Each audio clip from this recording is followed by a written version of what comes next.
Bismillahirrohmanirrohim. Assalamualaikum warahmatullahi wabarakatuh. Salam sejahtera untuk kita semua. Pertama-tama, puji syukur kita panjatkan kehadirat Allah Subhanahu wa Ta'ala, karena berkat rahmat dan hidayah darinya kita dapat bergabung dan berkumpul dalam diskusi kali ini. Dan kami kelompok 9 dapat menayangkan video hasil dari diskusi kami terkait keterampilan menulis. Kedua kalinya, tidak lupa salawat serta salam senantiasa kita curahkan kepada junjungan alam Nabi besar Muhammad Sallallahu Alaihi Wasallam.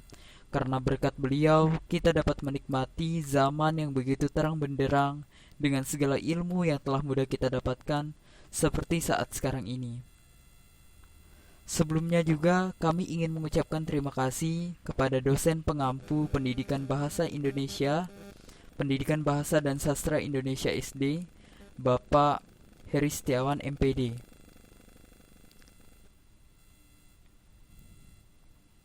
Baiklah, saya akan memperkenalkan terlebih dahulu anggota dari kelompok 9, yakni yang pertama adalah saya Yudi Kiswandi sebagai moderator sekaligus penyaji pertama. Yang kedua ada saudari Soning Arini sebagai penyaji kedua. Dan yang ketiga adalah Tiara Kusuma sebagai penyaji terakhir. Untuk mempersingkat waktu, saya akan mengambil alih penyajian materi pertama dan kedua yang terkait hakikat menulis dan juga fungsi menulis.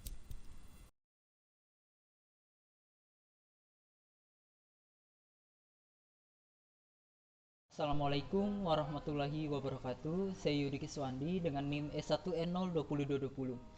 Di sini saya berperan sebagai penyaji pertama dan akan bahas pokok bahasan kita yang pertama terkait hakikat menulis.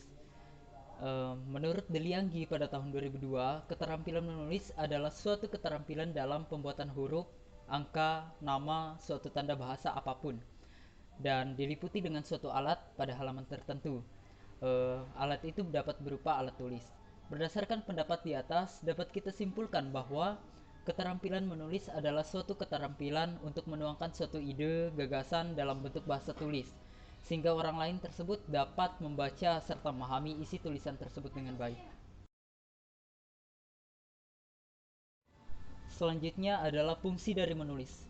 Fungsi utama dari sebuah tulisan adalah sebagai alat komunikasi yang tidak langsung. Menulis sangat penting bagi dunia pendidikan karena memudahkan para pelajar agar dapat berpikir, juga dapat menolong kita untuk dapat berpikir secara kritis. Juga dapat memudahkan kita untuk dapat merasakan serta menikmati hubungan-hubungan, memperdalam daya tanggap atau persepsi, menambah wawasan, dan juga menjelaskan permasalahan melalui pengenalan potensi secara objektif.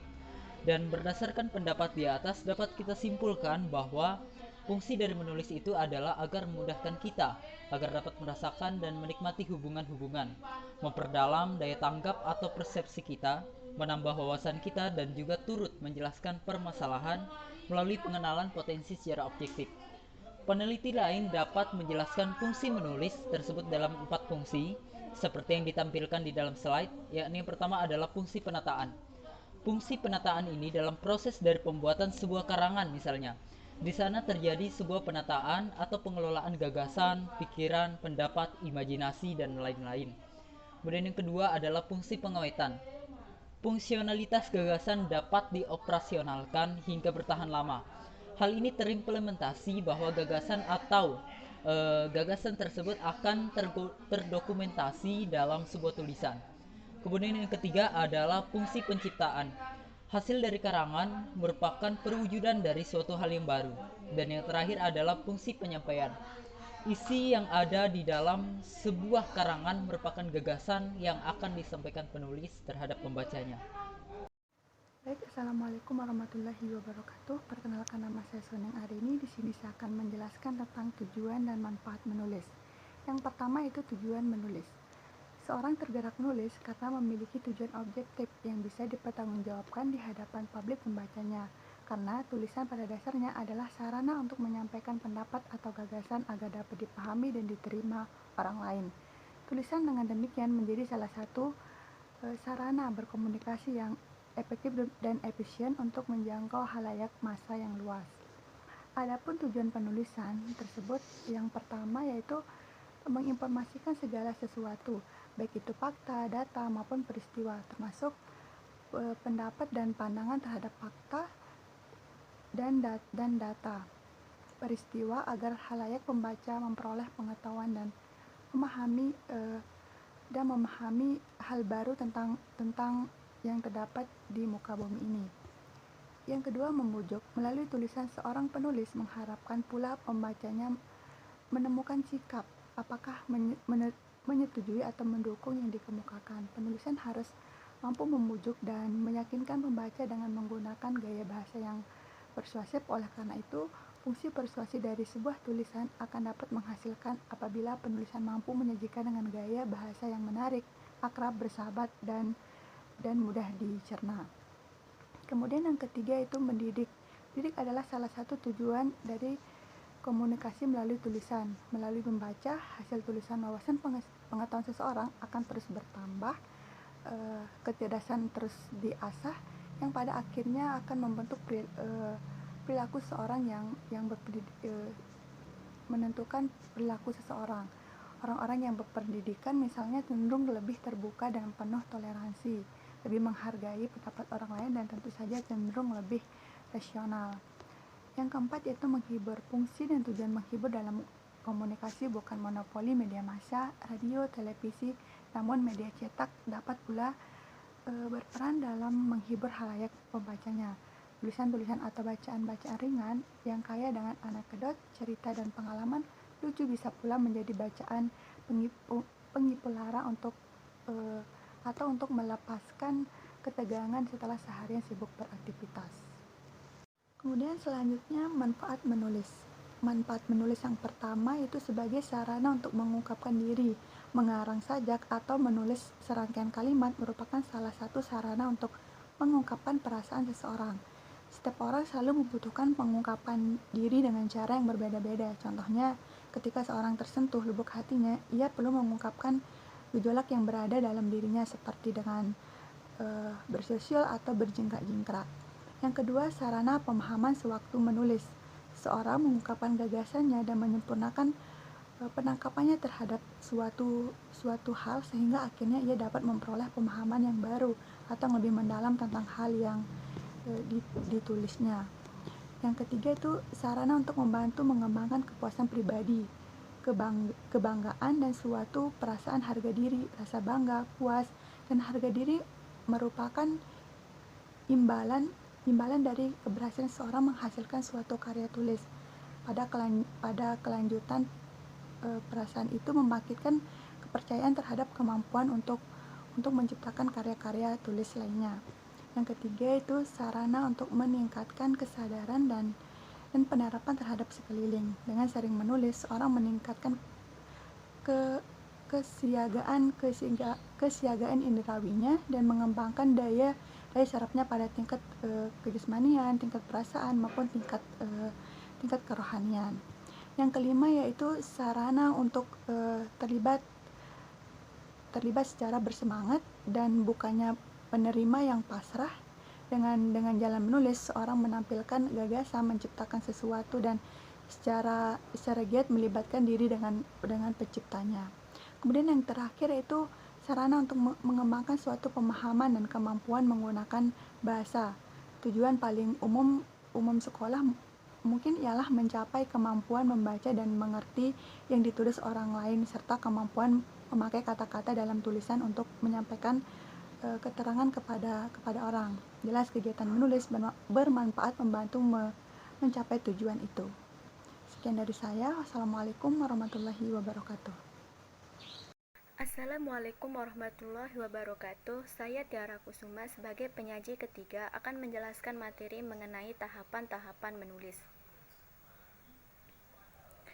Berikut adalah tahapan-tahapan menulis. Yang pertama, draft kasar. Draft kasar di sini dimulai menelusuri dan mengembangkan gagasan-gagasan. Pusatkan pada isi daripada tanda baca, tata bahasa, atau ejaan. Ingat untuk menunjukkan bukan memberitahukan saat menulis. Yang kedua, berbagi. Sebagai penulis, kita sangat dekat dengan tulisan kita, sehingga sulit bagi kita untuk memulai secara objektif. Oleh sebab itu, perlu meminta orang lain untuk membaca dan memberikan umpan balik. Yang ketiga, revisi atau perbaikan. Setelah mendapat umpan balik dari teman Anda tentang mana yang baik dan mana yang perlu digarap lagi, ulangi dan perbaikilah. Yang keempat, editing atau menyunting. Inilah saatnya untuk membiarkan editor otak kini melangkah masuk. Pada tahap ini, perbaikilah semua kesalahan ejaan, tata bahasa, dan tanda baca. Pastikan semua transisi berjalan mulus, penggunaan kata kerja tepat, dan kalimat-kalimat lengkap. Yang kelima, penulisan kembali. Tulis kembali tulisan Anda, masukkan isi yang baru dan perubahan-perubahan penyuntingan. Dan yang keenam yaitu evaluasi. Periksalah kembali untuk memastikan bahwa Anda telah menyelesaikan apa yang Anda rencanakan dan apa yang Anda ingin sampaikan. Berikutnya adalah teknik pembelajaran keterampilan menulis. Yang pertama, usahakan kalimat-kalimat yang pendek. Panjang rata-rata yang kalimat dalam suatu karangan merupakan sebuah tolak ukur yang penting bagi keterbacaan. Kalimat-kalimat harus selang-seling antara panjang dan pendek. Pemakaian kalimat yang panjang harus diimbangi oleh kalimat-kalimat yang pendek sehingga meningkatkan kejelasan karangan. Yang kedua, pilihlah yang sederhana ketimbang yang rumit-rumit. Kata yang sederhana atau kalimat yang sederhana, bahasa yang sederhana lebih meningkatkan keterbacaan suatu karangan. Yang ketiga, pilih kata yang umum dikenal. Dalam mengarang, pakailah kata-kata yang telah dikenal masyarakat umum sehingga ide yang diungkapkan dapat secara mudah dan jelas ditangkap pembaca. Yang keempat, hindari kata-kata yang tidak perlu. Setiap kata harus mempunyai peranan dalam kalimat dan karangan. Kata-kata yang tidak perlu hanya melelahkan pembaca dan melenyapkan perhatian. Yang kelima, berilah tindakan dalam kata-kata kerja. Kata kerja yang aktif mengandung tindakan yang menunjukkan gerak akan membuat sesuatu karangan hidup dan bertenaga menyampaikan informasi yang dimaksud. Seperti misalnya pada kalimat, bola itu menjebol gawang lawan lebih bertenaga ketimbang gawang lawan kemasukan bola. Yang keenam, menulislah seperti bercakap-cakap. Kata tertulis hanyalah pengganti kata yang diucapkan lisan.